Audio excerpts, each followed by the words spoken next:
Hello friends, good morning, जय Jagannath. Welcome back to my another blog place समुद्र।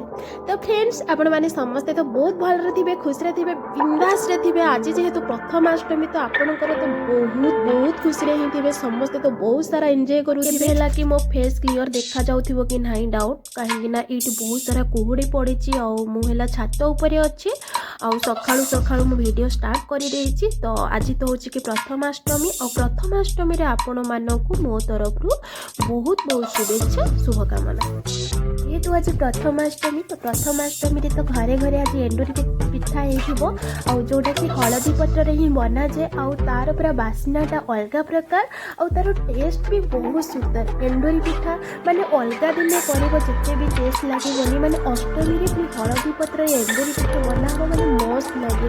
तो जेहेतु आम बाहर अच्छे मुझे एंडुरी पिठा बनई पारे मैं भी खोजी मिली थी पारि था तो मत तो जना ना।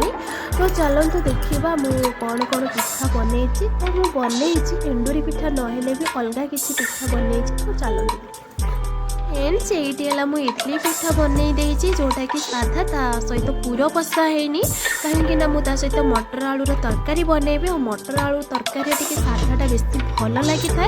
कहार कौन पसंद मुझे जानी बट आमको टी भल लगी था। सो मुझे सहित पूर देनी और साधा इडली पिठा बनई। ये मुझे नड़िया बाहर करके रखीदे। तो जेहेतु मुझे गोटे पोड़ पिठा टाइप पिठा बनैबी। पोड़ पिठा तो कहीहबनी कहीं पोड़ पिठा तो चुली में ही बना जाए, पोड़ा हुए और यहाँ मुझे कढ़ई बनैबी जोटा आउला कि मुझे तापाइका सोपुर बाहर कर देछि जो कि मु गुड़ आउ तेजपत्र इलाइच गोलमरीच अदा सहित घी आउला एमती सब काजू ता सहित किसमिश भी पड़ी एमती भलसे मिक्स कर सहित खाली नड़िया गोला हम। तो